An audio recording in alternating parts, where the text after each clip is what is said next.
Do we have free will? Do we have free will? My name is Michael John. It is my purpose in life to get you closer to your best version, however that may be. But then again, these are my beliefs, and this is what resonates with me, and I'm just sharing it with you. And maybe if it resonates with you, maybe it could serve you in your life journey. But either way, it's all fun and games. And remember, if you're not having fun in life, you're fucking doing it wrong. But other than that, let's talk about free will. Free will. Now, let's start off by saying we are connected to this planet to the same extent that a tree is. A tree's roots are plugged into this earth. It is fully connected, it is supported, and it knows without a doubt that it will be provided for throughout its life cycle. It doesn't second guess, doesn't worry about next month, what if it don't rain, or what if, this, what if that. No. Just in the moment, just being a tree. And we are just as well supported as much as these trees are. We are plugged into this earth. We are not separate from it. We are one with everything. Everything on this planet is a conscious being. And if you don't believe that, then, Google search, does a tree have consciousness? Does a plant have consciousness? There's plenty of studies that are showing that trees or plants are conscious beings, and they're aware what is going on around them. Maybe not to the same extent of a human, but we really don't know. That could be possible, but we don't know. So, and if you're going through life and you feel like you're separated from everything and you're by yourself and you're not supported and everything is difficult, the only thing affirming you being unsupported is a belief that you're unsupported. And that is the only thing that is preventing you from truly being fully supported and being provided for. I'm living proof of it. The moment that I took my power back and said, you know what, I'm going to live my life according to my truths. I'm going to quit being a fucking sheep and following what everybody else is doing, because I've done that for 30 years and I'm not happy. So maybe I should take my own power back and do what my heart is telling me. Now, is that my own free will doing that? Who's to say that just wasn't part of God's plan? Now, one thing you keep on hearing repeatedly in your life is God's plan, God's plan. Now, what if our free will got in the way of God's plan?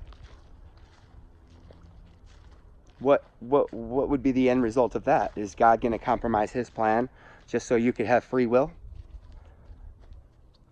No, it's not. So you have to ask yourself, how free am I? What if I was to tell you that you are already pre-programmed to make every decision that you are ever going to make in life? And those decisions are going to put you exactly where you need to be, with who you need to be with, saying exactly what you need to say. A lot of people don't like, buying into that, because then again, the egoic mind wants to take credit for everybody and wants to be like, oh, me. But that's not the ego. The ego's there to serve us, but more times than not, we are servants to our ego. We are always chasing pleasure. We have a thought, oh, we should go McDonald's. Oh, I'm going to McDonald's. We should eat a milkshake. Oh, I'm eating a milkshake. We're just constantly responding to our thoughts because we identify with our thoughts. Not aware that we're not our thoughts. We're not this body. We are the awareness that is aware that there's a body and that there's a mind and that the mind thinks, the thinking mind. Now, if you're questioning whether we truly have free will or not, do a Google search and say studies about free will. Do we have free will? And there was actually a study out there that, they hooked people up to like electrocardiogram or something like that, and they had them perform a certain act where they would make a decision. They would say, choose a hand and raise that hand. It doesn't matter which hand you choose, just think which hand you're going to raise and then raise it. And they realized that there was this signal sent that told them which hand they were going to raise before they raised it, before they even had the conscious thought of which hand they were going to raise. So that would have to show you, like, well, what's going on there? What is it that knows before I make the decision, before I consciously make the decision? And just remember, there's your mind, and then there's the universal mind. And the universal mind knows everything that has ever happened, that is ever going to happen. It knows everything. And you could tune into this universal mind whenever you want. But first, you have to exercise that part of your mind that creates the connection to the universal mind. But I think that's who's pulling the strings. That's pretty much directing us to where we got to go, to the thoughts that we think, to the decisions that we make. It only makes sense to me because there's too many coincidences going on in my life to where this will constantly show up in my life at this exact time, at this exact part of the day, without me consciously really doing anything. You know, we could just talk about, you know, when you first start going through this whole awakening process, you come across the number 1111, right? And think about that.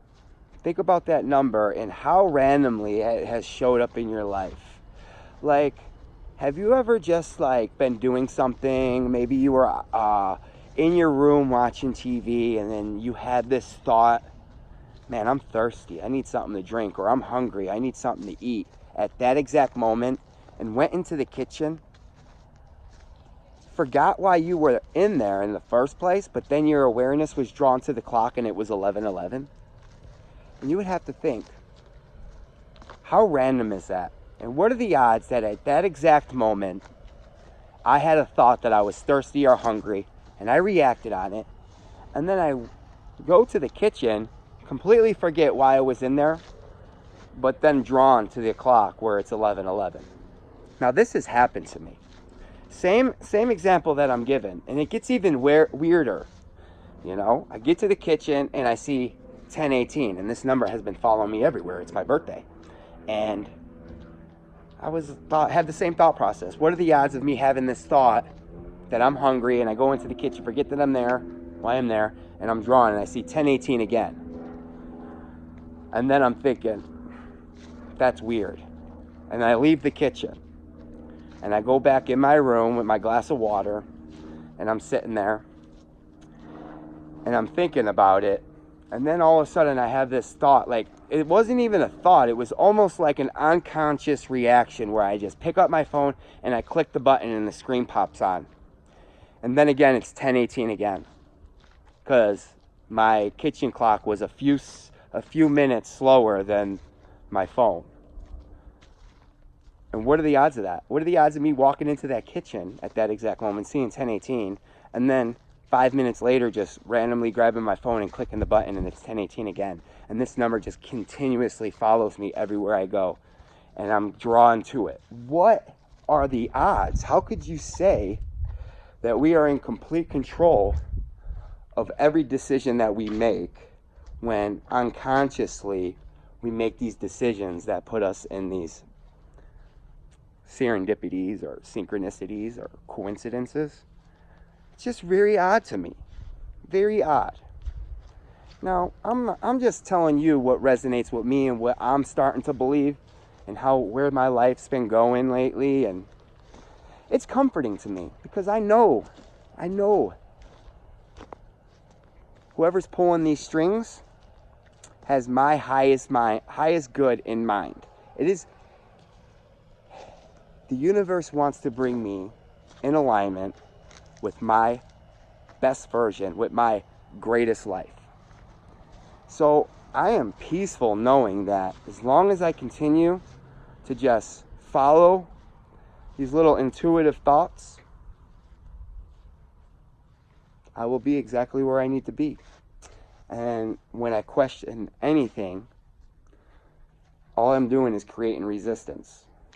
And it's in my best interest to just let go and go with the flow of the universe. Do you have any coincidences that, showed up in your life that made you question free will or how this universe truly works? I'd leave a message.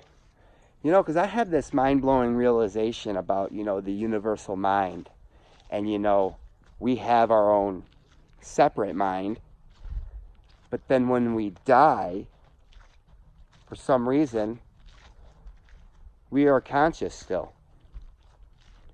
And we know everything then. And that just goes to show you that is a connection. You reconnect to that universal mind. And just know that you don't die. You live and live and live and live. And you have these little mini lives. And they might seem longer than they are. But best believe when the lights are out and you're standing outside your meat puppet and you're kind of confused, wondering, if I'm here and my body's down there, what's going on? Just know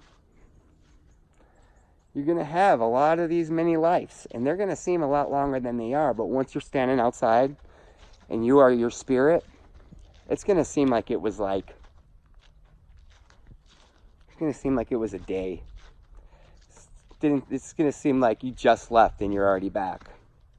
Almost like when you're having a dream and it's pretty intense, and then you wake up and then you're like, oh, that was just a dream.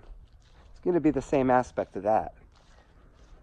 You're going to wake up and you're going to be back to spirit, and you're going to be like, oh, forgot, that was a dream. And then everything is going to start making sense. But just know, free will isn't exactly what you think it is. But just know your highest mind, that's your goal. Please subscribe, share, but love yourself, because I love you and I love myself. Have a blessed day.